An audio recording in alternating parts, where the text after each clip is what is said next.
and causation and Right, kind of right, stuff. So that's all. right. Yeah. So I know a little bit about that, but no, I'm not a researcher. I'm not just a researcher. Okay. There we are. Yeah. All right. Thank you All very right. much. I'll Thank listen you. in for the rest. Thank you very much. Yeah, thanks. Okay. All right. I've got the questions here. Anand says, email says topic was special behavior. Was that a mistake?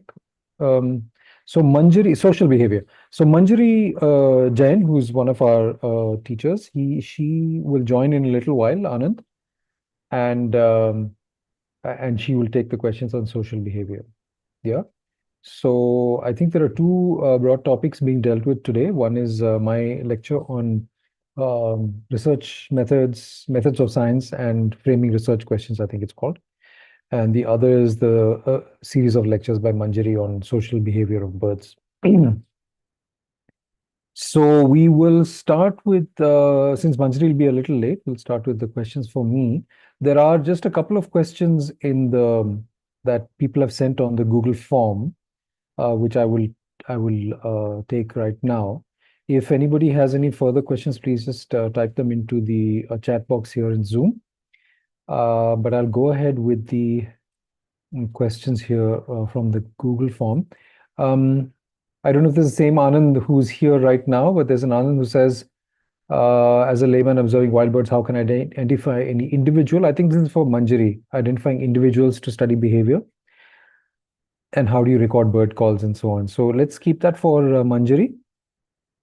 And Dilip says, suppose I just want to study a certain bird like the fantail, the song, flight, nesting habits. How do I frame a research question? So, so Dilip is actually, I guess, more in the realm of what we might call natural history, where we want to just come up with an overall understanding of, say, a particular species. And of course, an overall understanding includes what that species looks like, where is it found, how does it behave, and of course, there are various aspects of behavior. There's foraging behavior, there's breeding behavior, there might be anti-predator behavior, there may be migratory behavior. And even when you say, what does this species look like, it's not as simple as that. What does it look like? You could say, well, what does it look like here in this part of its range? But it might look different in different parts of its range. So you can think about variation in what it looks like. And similarly, in what it does, how it behaves, there also might be variation. And that variation might be geographical variation in how it behaves, what it eats, for example. There could be variation based on age, based on sex. So males and females may do slightly different things. They may use space in different ways, may eat different things. There may be variation based on age. So first-year birds may behave differently, and older birds may behave differently, and so on. So it's kind of the number of things one could ask, the number of aspects of a bird's life that one might investigate are so broad, so diverse, so overwhelming that you probably would need to narrow down a little bit. So you couldn't, it's not very fruitful to say, I want to understand everything about this bird. That's just too much. So then you might, follow this sort of framework I suggested, is that, well, you're interested in this bird, but then you have to say, well, what about it is interesting? If you're looking at the fantail, for example, one of the very curious things about fantails is the fact that they fan their tails and that they move in this particular way. So they not only fan the tails, but they move, they sort of dance. And that might interest you in particular. Or you might realize that there are, in India, for example, 3 species that look quite similar to each other. And you might wonder about, do they overlap in their range, or where is their range boundary? And you might get interested in the geographical distribution and the delimitation between the ranges of these species. And that might prompt you to think about, well, if they're actually overlapping in range, given that they look so similar, maybe they sound very different. Like how do they know that this is another bird of my species or it's a different species? Is it by the way they look or the way they sound? And so you can see how, even though we start with a kind of a broad overarching question, our thoughts lead us into certain specific directions. Now, of course, our thoughts will lead us into many directions, and then you'll have to decide, which of these specific paths you want to go down. Like in life in general, we have these difficult decisions to make. It's hard to study all these things at the same time, like I say. So that's sort of, I mean, I don't know if that's sufficient as a sort of description of how somebody might think through, starting with a particular species like a fantail, or the species I studied for my PhD, the Bayer weaver. How you might think through, what are the particularly interesting things to investigate about this particular species.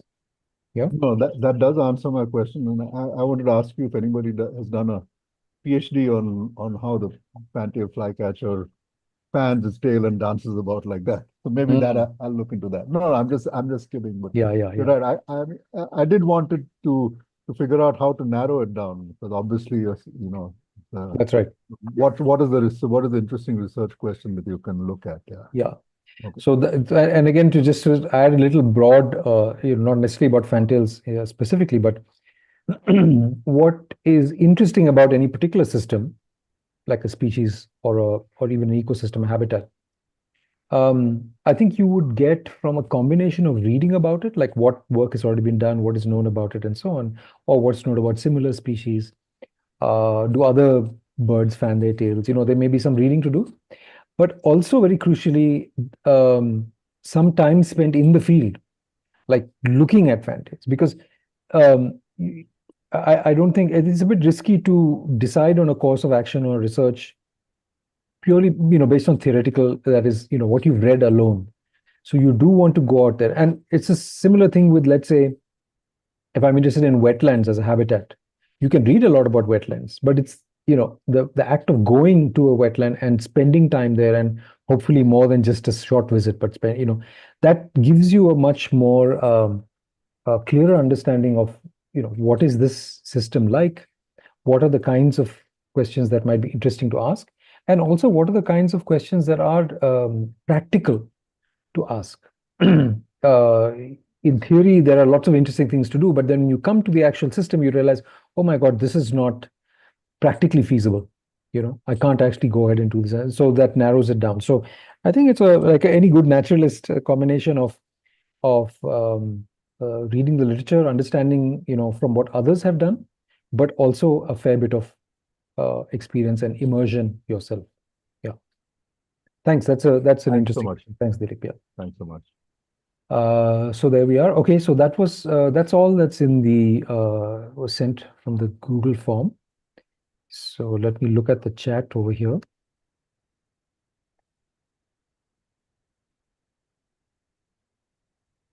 Yes, bird photography career options. This is not Ganga. This is not really the topic of our. I'll answer it very briefly, but this is not our focus today or in this course actually. Um, I think you need to ask a bird photographer what career options there are. One can photograph birds and sell the photos. One can take commissions or contracts for people. But I'm not a bird photographer myself, so I have let's say limited understanding of how you can make a living out of bird photography. Books and apps for identification. Yes, of course, there are these canonical books. There's Grimmett, Inskip, and Inskip book, and we can find that. And or if you put a question on the Q&A discussion group, you can put down a list of books that you can look at, field guides, that is, for identification.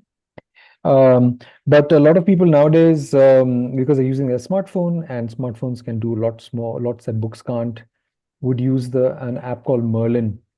I have a free app. So I'll just type it over here, Merlin. You search for Merlin Bird ID. You'll get a page where you can go to the Play Store or App Store or whatever it's called to download it to your phone. And Merlin can be used to identify birds based on their song. So you can just switch it on and say, listen for birds, and it listens and identifies. It's not perfect in India yet, but it's getting better and better. And also based on photographs. So if you photograph bird and upload it to Merlin, Merlin will tell you to quite a high degree of accuracy what that bird is. But remember, whenever things are done in an automated way, those are only suggestions to help you. And it's always best to have a friend who's an expert who you can ask, or be part of a group, a WhatsApp group, or one of these Facebook identification groups, bird identification groups, where you can ask as well and triangulate the information about the ID. But I won't say more about that because it's not really the focus of our course or this week's session. Robin, how does one specialize? So by ornithology, of course, we mean the academic study of birds. There are many other ways in which you can make birds part of your profession and your livelihood. You can be a writer, you can be an artist, you can be a journalist, you can be a lawyer, you can be a, I don't know, you can manage conservation sites. There are parts of the world where this is an important part, career option to be a manager of a conservation area that's maybe conserved for birds. But the academic study of birds, the scientific study of birds, which is what we call ornithology, is one of those. It's not the only one. I just want to get that out of the way. And if you're interested in ornithology in particular, then I think that the pathway is fairly straightforward.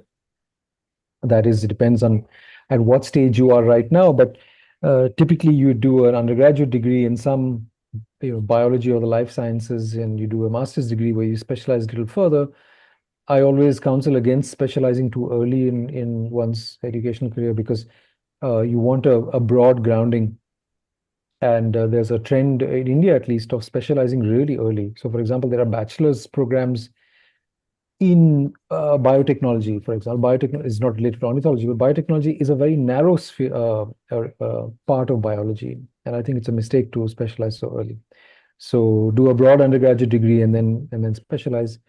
Having said that, in India, and I'm sure elsewhere in the world, there are also ways, if you've not done an undergraduate degree in biology, let's say, or let's say you've done engineering, which a lot of people do in India, there are master's programs that will accept students with that kind of background. And so you can make a shift from engineering into ecology or wildlife sciences or ornithology. In fact, a lot of people I know have done that, are erstwhile engineers or have even done their first medical degree, which we call MBBS, undergraduate medical degree, and then have left that to come into studying ecology or conservation or birds and so on. So I think that depending on where you find yourself at the moment, there's always ways to find a foothold, and begin to work towards it. Again, the academic study of ornithology, usually because academia is a relatively conservative place, so usually they're looking for a relatively conventional kind of pathway.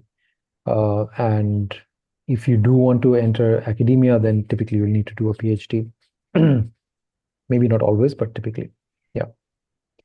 I hope that helps in some way. If there's any follow-up, you want to quickly unmute and say, or leave it at that?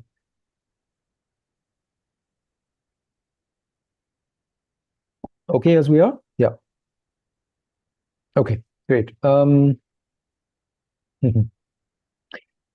Hemang, okay, that's great. This is not a question. I'm happy for you. Yeah, paradise flycatchers are amazing.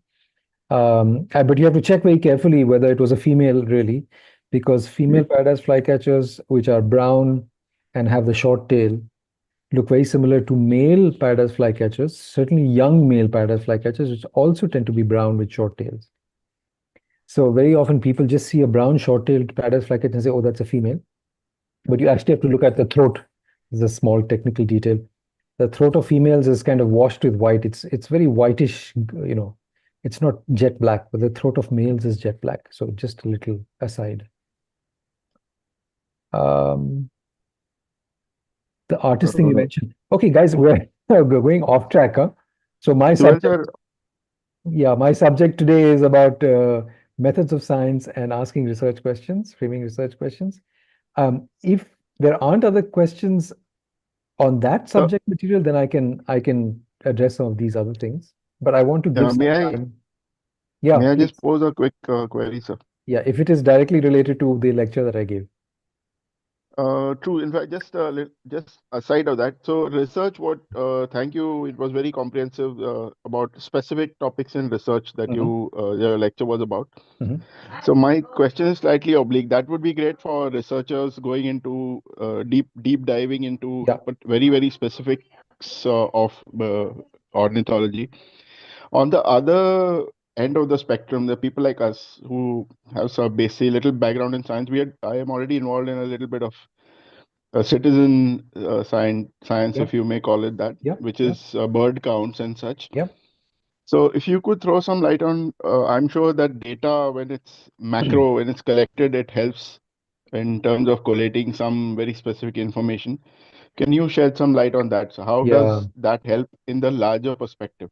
How does an individual's work, yeah, besides just geography and yeah. movement and all of that?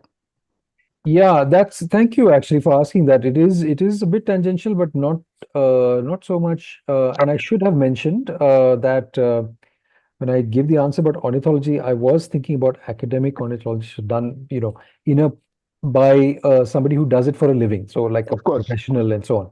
But um, having had you asked that question made me realize that that's really incomplete, because there are aspects of ornithology and there are ornithologists as well who are not professional scientists who do this for a living.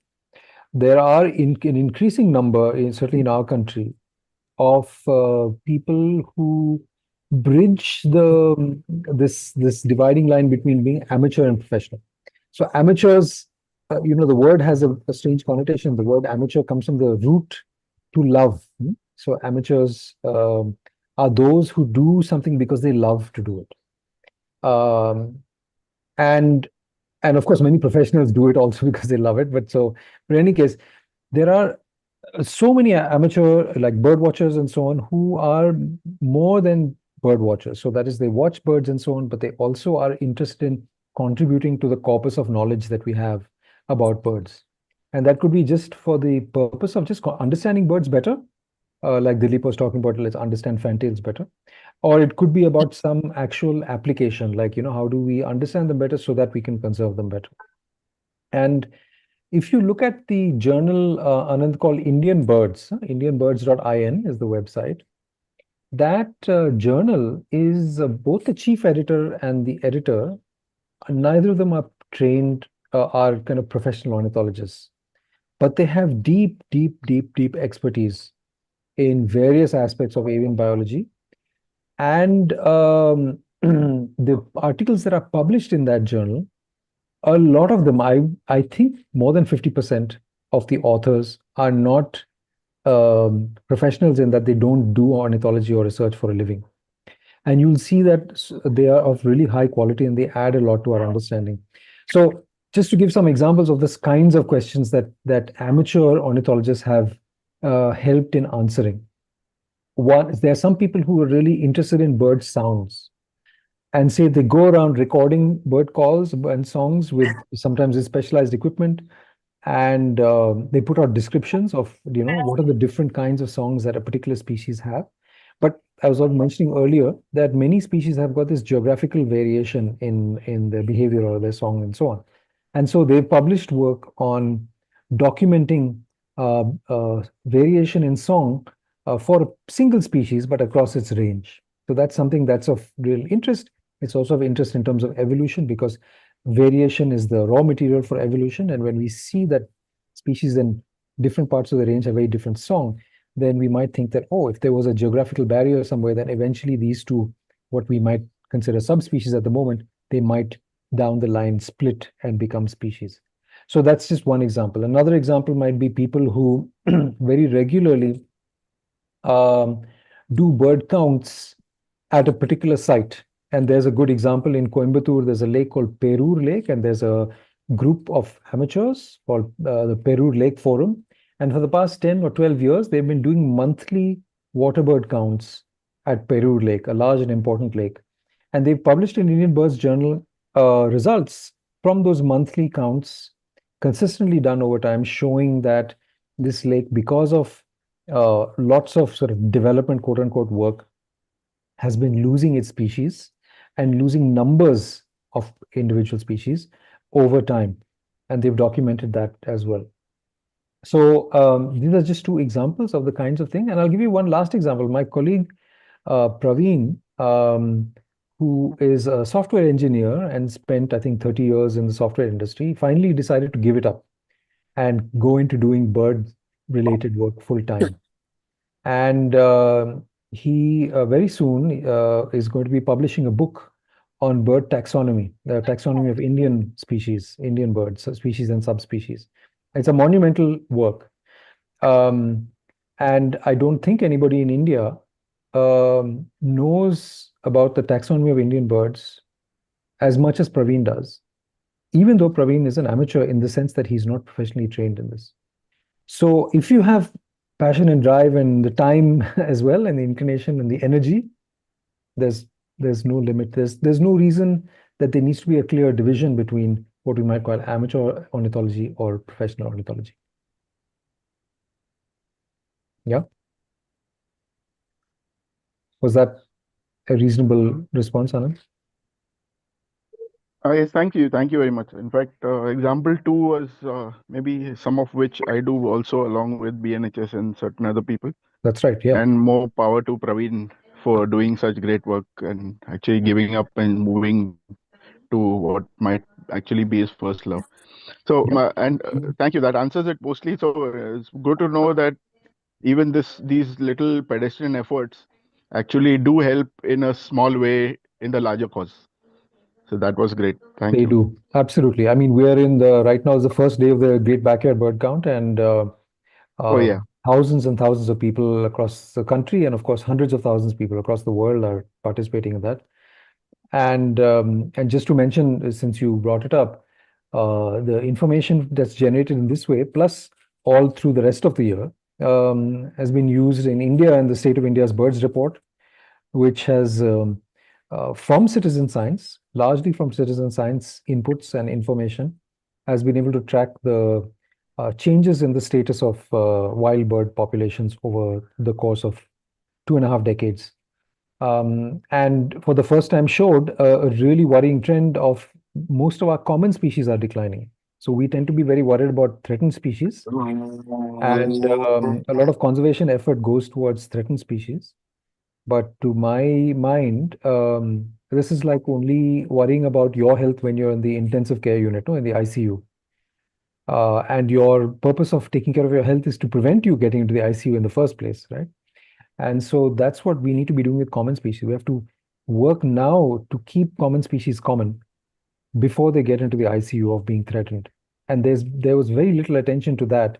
And the State of India's birds, through the efforts of thousands of citizen scientists in the country, was able to highlight the dire straits that many common species are in.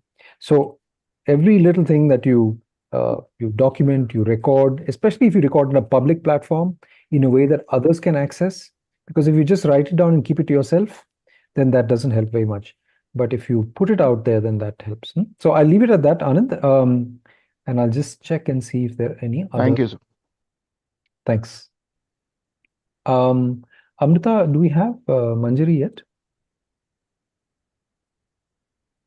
No, I don't think so, no? Okay. I'm still looking for questions that are from the lecture, my lecture this week. Research methods and framing research questions. Oh, sorry, methods of science and framing research questions. Any questions about that? I mean, I can keep talking, but it's not going to be really on point. Let me say something very quickly about the question here about artists. So I don't know exactly what you want to know, but there are increasing number of wildlife artists in the country. Art being an extremely powerful means of communicating anything to others, to the public, to others. And many of these artists have an explicit goal of conveying conservation messages or conservation ideas through their art. Now, and of course they're very good and so on. The sad fact is that most artists are kind of freelance. There aren't many institutional homes that employ artists for this. There are some, but they're not all that many. And conservation organizations always also have been a bit slow to realize that art and artists are crucial to their mission. And so conservation organizations are filled with either scientists or with people who implement conservation projects on the ground. And the communication that people tend to do tends to be sort of social media communication and so on. And of course, a lot of art is used there. That's true. Actually, communications teams of the large conservation organizations do employ designers and artists, but there's a lot more that needs to be done in the country as a whole. Oh, nice. Okay, thank you, Arka. The community conservation.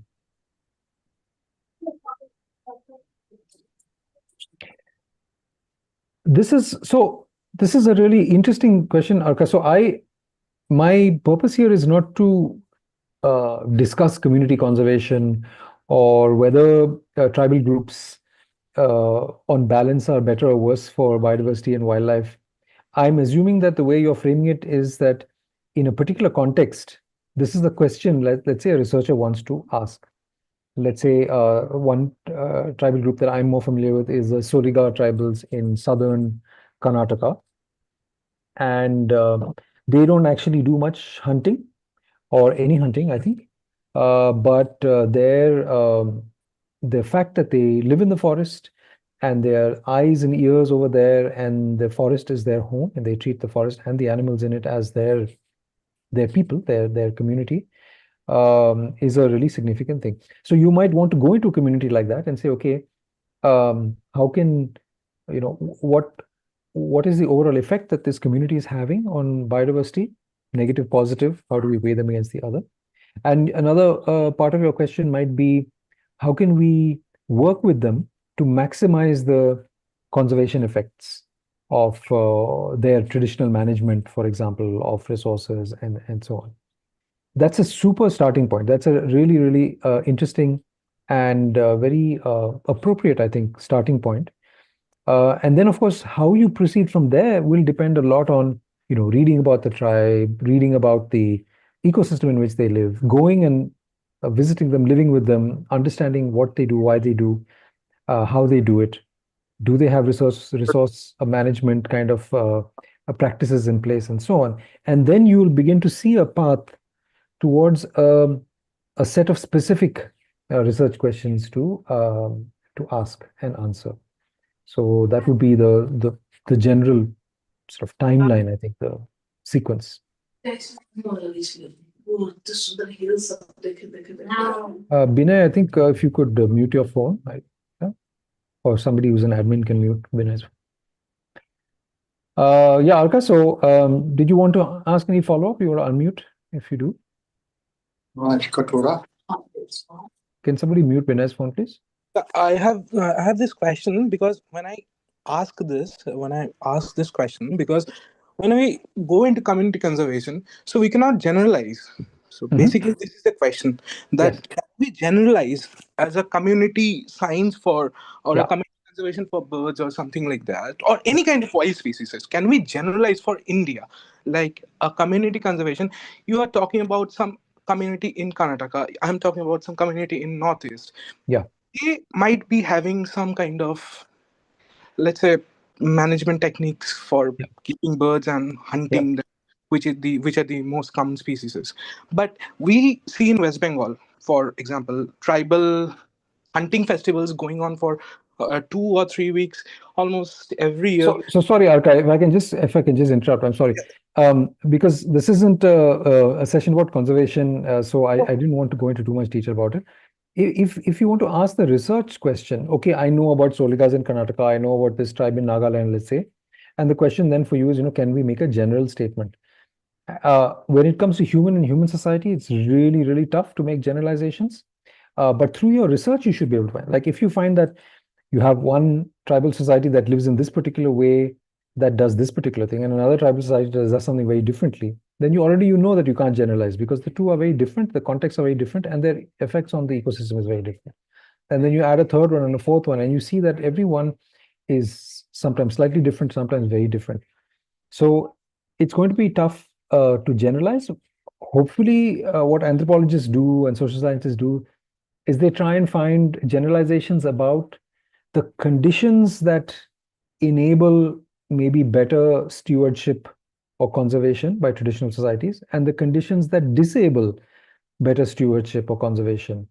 So without saying that traditional societies, forest dwelling societies are all like this, they might say that, well, they're arranged along the spectrum, and this underlying factor, whether it's the way their society is organized or the ecosystem they live, I'm not an anthropologist, that may be a general statement that you can make. But yeah, so there's variation, just like there's variation among species and ecosystems, there's variation among human societies, including the effects they would have on the creatures around them. I want to move on a bit because if Manjari joins, I want to give time for that aspect as well, the social behavior. Just go to Robin's question, avian mimicry.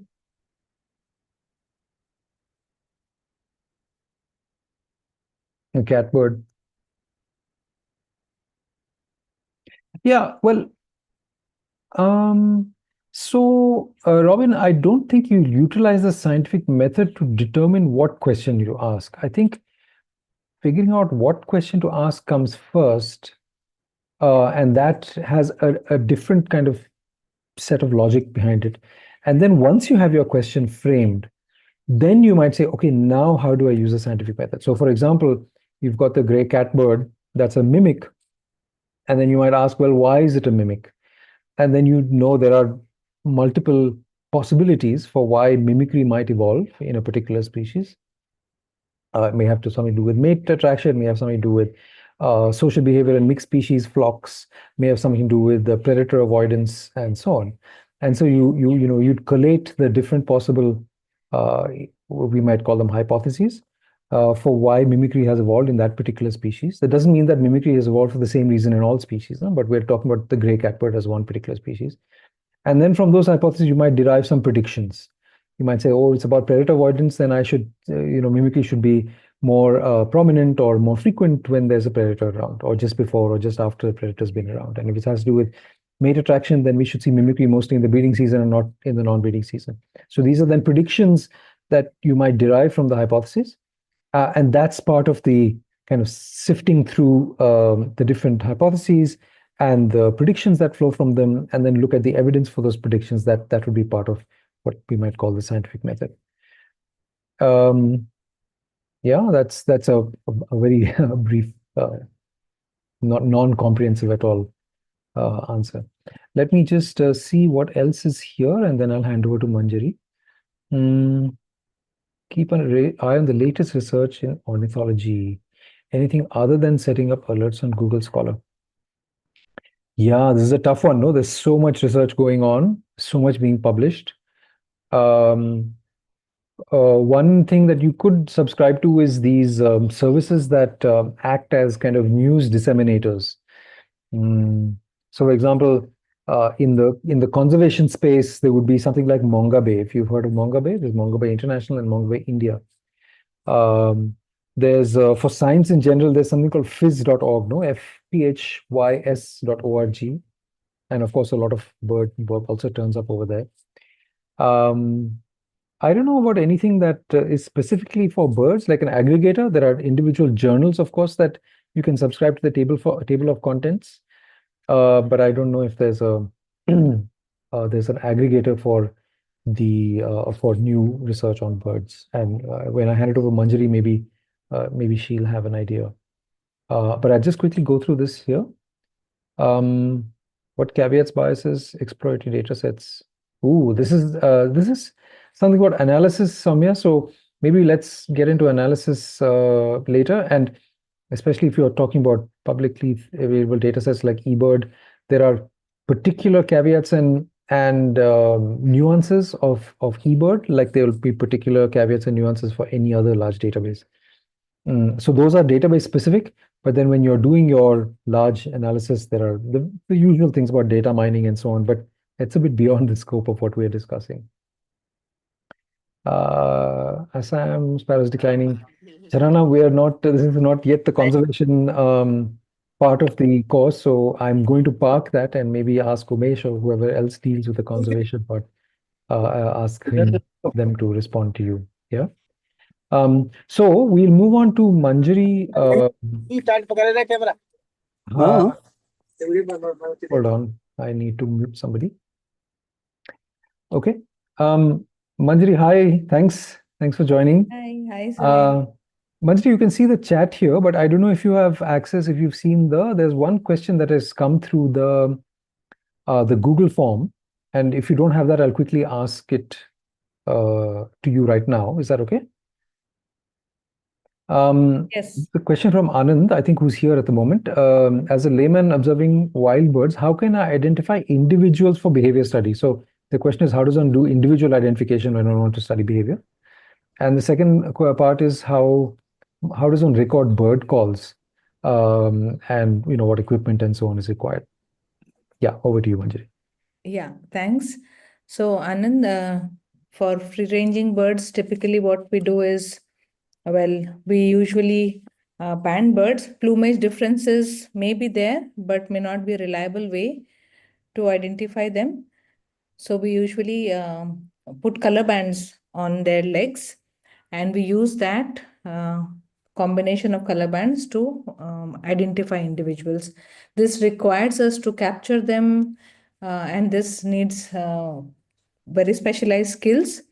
So as a layman, it's going to be difficult, but there might be for some species, there might be some plumage differences, there might be some morphological uniqueness about certain individuals, but by and large, individual identity is going to be tough visually. Unlike in elephants and many primates where it is much easier to do that, as well as ungulates, there are shape of the horn or the way the tusk is, or the bite marks or things like that. But in birds, it's much harder. So we need to band them.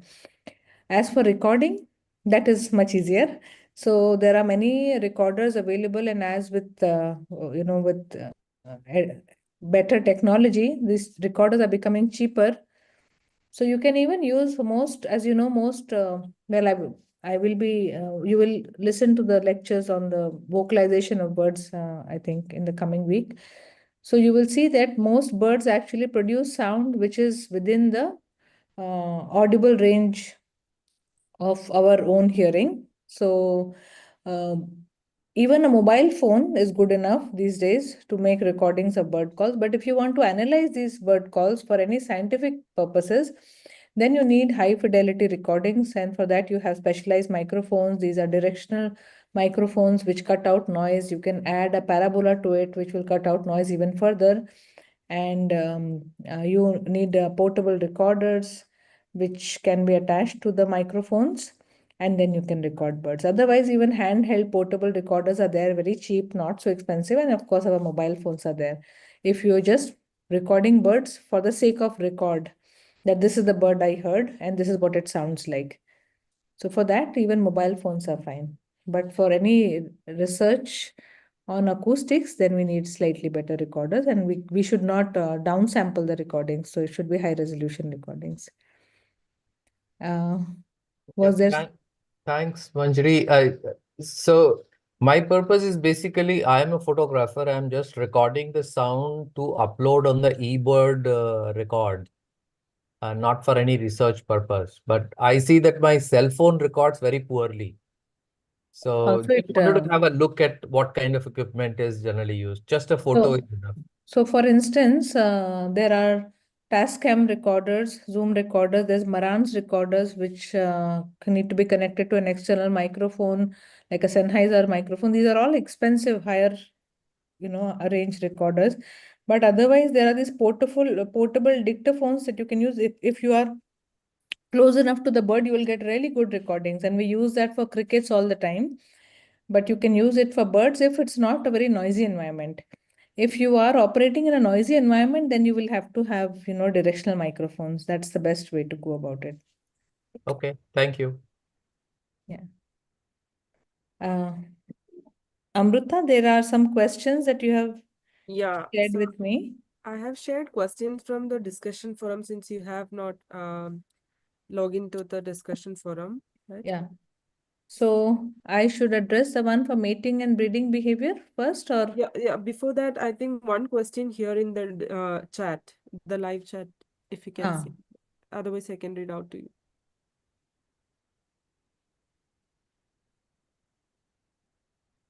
The last question, besides a few other groups such as shorebirds, ducks or geese flying in large flocks, do any other species of birds display complex murmuration flight other than starlings? so murmuration is best studied in some of these species, but then, when you think of, like in the lecture also I mentioned, and now we know that, about 7 or 8 is the number which can result in these collective behaviors, which can qualify as murmuration. So you can have even various kinds of, sparrows that show this kind of behavior, other granivore birds, which are gregarious. So it's not, I don't think there is any species specificness of murmuration, but it is best studied in these species. So, Anand, I hope that addresses your question. Yeah, thank you, ma'am. Okay. Then there is something about sparrows. Is that for me, Amruta? Sparrows are declining? Probably not. No, I Okay. think Okay. So I think you have given me a Google Doc, huh? yes. So I'll go to that.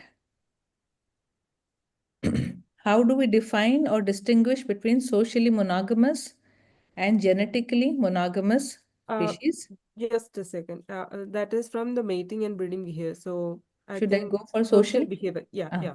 Thank you. okay. So what does phenotypically clumped mean? So clumped, come together. Phenotype is any kind of manifestation of our genetic makeup, which are typically morphological traits or even behavioral traits will be phenotype. So those who are similar in these phenotypic traits, okay, you put them together and that would be phenotypic clumping. Okay, so say for instance, all birds that are small in size, okay, if you put them together, or all birds that have a certain kind of feature of the tail, that could be phenotype, a certain phenotype. Behavior could be a phenotype. So any kind of phenotypic clumping, by basically we mean that when they are grouped together based on phenotypic traits. Why is sexual selection not in play in this case? I don't know in which case, huh? I think that is regarding the historic. So this is particularly to the slide, which he refers to the historical perspective slide, where you mentioned the altruistic behavior and how it influences the sexual selection. Altruistic behavior and sexual selection. You mean social Yeah. behavior? Yeah. So I think they have pinned this question in the slide. See, the question, I would appreciate if you can give me, the person, whoever has asked this question, I request you to please give me a detailed question of exactly which one, and maybe if you're not the slide exactly, you can tell me the context, then I can address this question. At this stage, the question simply say, why is sexual selection not in play in this case? I request you to tell me, if you are here, what do you mean by in this case? In which case? I believe is this Ram has asked this question because So the maybe slide we can is ask if that person is here. yeah. Please unmute yourself and Yeah, please feel free to unmute and tell me in which particular case, because otherwise it's very hard to tell which case you had in mind.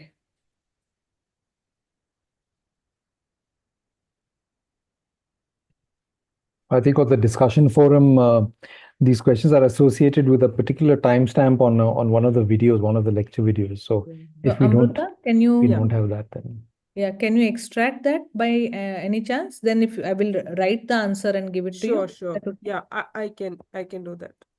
Okay. So the follow-up ones should I go, or So want written responses for that? So we have only 2 questions for Yeah, social for the social behavior. behavior. Yes, yes. Yeah, all the other 3 questions, latest questions regarding the mating and breeding behavior. That I I think will if write in. students, if students have some other questions regarding the social behavior that is supposed to discuss in this week 4 live session. Yeah. I Yeah. can write the answers nonetheless. I will write the answers to this, Sure. Amrita, and give it to Yeah, you. yeah, sure. And you That's can fine. upload it. Yeah, Huh? that's fine. Yeah, that works. Yeah. Yeah. So So- anybody else, anything about social behavior that you found interesting? Any comments?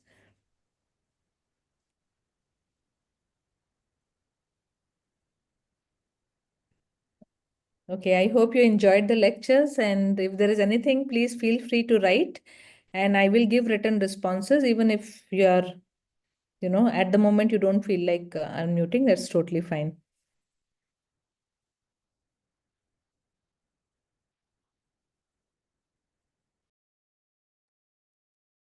Yeah. So anything else? Especially questions that are related to our lecture topics for this week. Hmm?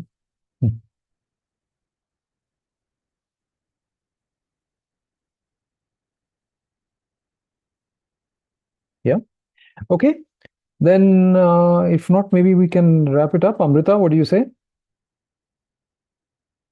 Yeah, sure. I think there is a comment. It's not a question. Yes, but I don't think it's really related to our lecture.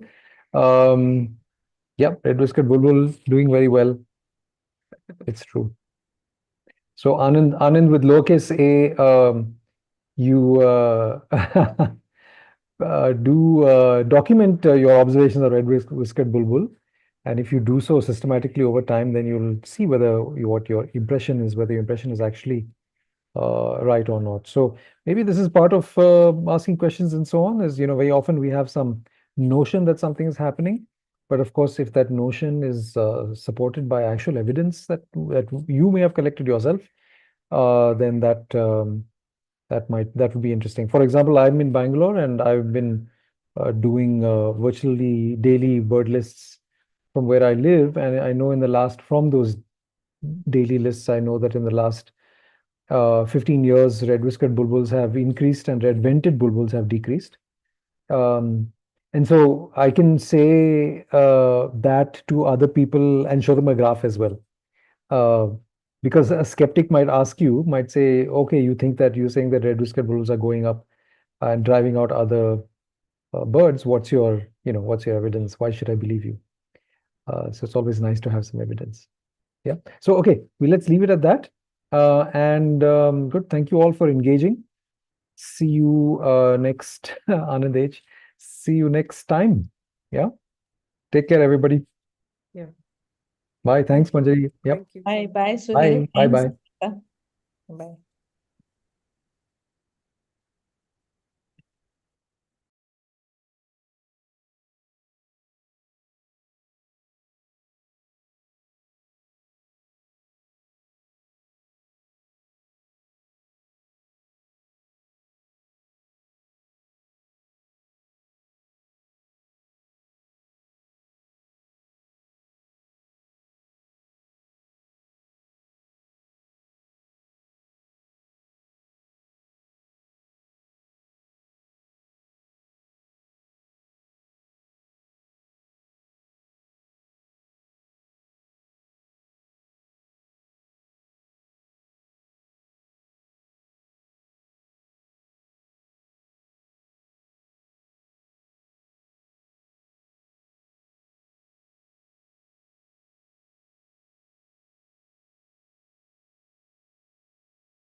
Is the meeting over?